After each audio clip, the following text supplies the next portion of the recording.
In April 1943, three Brazilian fishermen saw a strange sight at sea. 9 miles away, a weak and sick elderly man is seen struggling with a small wooden boat. In his hand was a t-shirt, and he was signaling to them.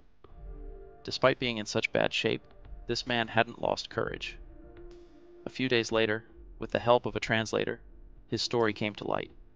He was none other than Poon Lim, who had spent 133 days at sea.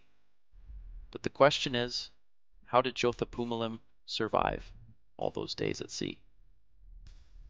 Before we learn about his time in the ocean, let's find out more about Jotha Pumalim.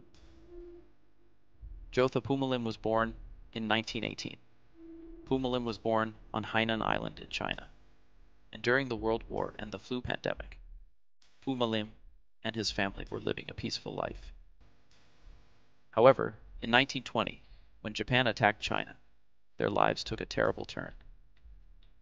Pumalim's father sent the family to Malaysia, and Pumalim joined the British Merchant Navy with the intention of fighting against Japanese imperialism. He thought he would fight against Japanese imperialism, but life at sea was not easy for him. Bad jobs and officers who kept pestering him became a part of his daily life. So what happened with Poon Lim was that all the co-workers treated him poorly.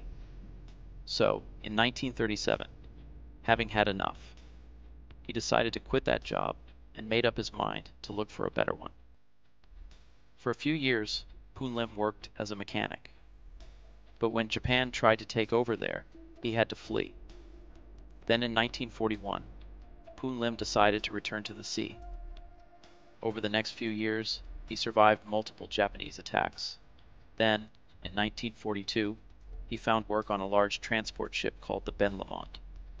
This ship was 420 feet long and weighed 4,500 tons. And during the Second World War, it was used for transporting troops. On the 23rd of November, 1943, this ship embarked from Cape Town in South Africa, heading 1,500 miles to New York. Although the ship had some defenses, everyone knew that if it were attacked, there wasn't much hope for its survival. This ship was very slow, and its balancing tanks were filled with seawater. It was passing through a well-known route. A few days later, the Ben Lamont was spotted by a German submarine. The submarine captain sent a warning notice to the ship, but the ship's captain did not respond. Preparations for battle between them began, and soon after, 2 torpedoes were launched from the submarine, heading towards the Ben Lamont. The torpedoes struck the side of the ship, creating a massive explosion. In this explosion, 54 crew members lost their lives. During this desperate time, Lim managed to get his hands on a life jacket, which he quickly put on and jumped into the sea.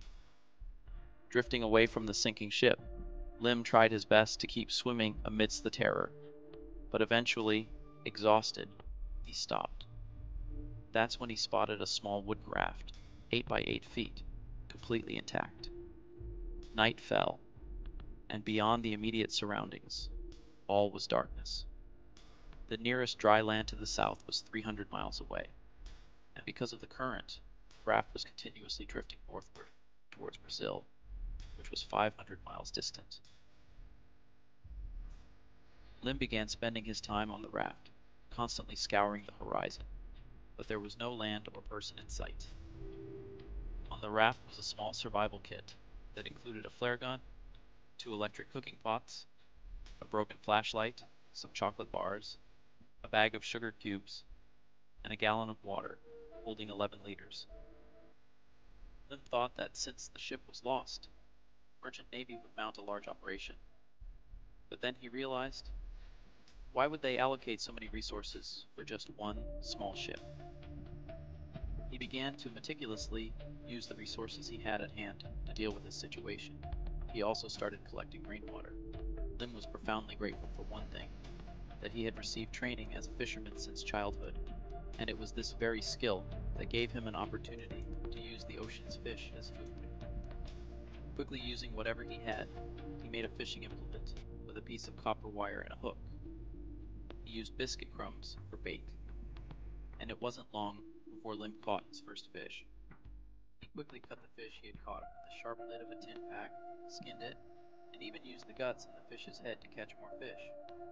Not knowing how long he'd be trapped in this ordeal, he began drying some fish in the sunlight to eat later.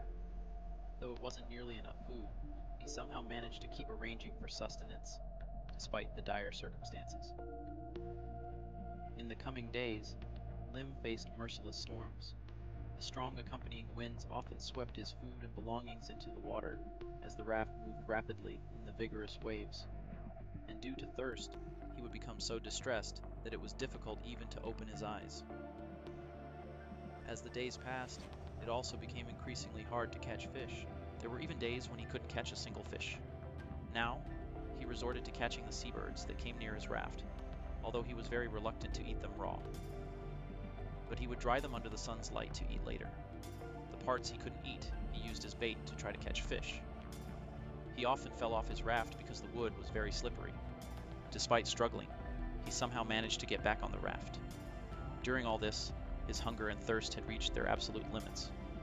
Sitting under the sun continuously had completely sunburned his skin, and he also suffered from seasickness time and again. Even worse was that several ships passed by him, but none rescued him. At one point, a ship was so close that it was as close as a stone's throw away. The crew even came out on the deck and saw him. He even called out in English. But the ship continued on its course, and the onlookers made it feel as if they didn't even see the scene before them. Seeing this, he began to think that just because he was Chinese, no one was rescuing him.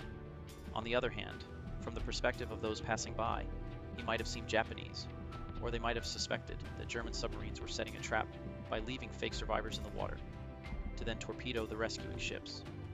It was a time of distrust, and it was the worst of times for believing in anyone.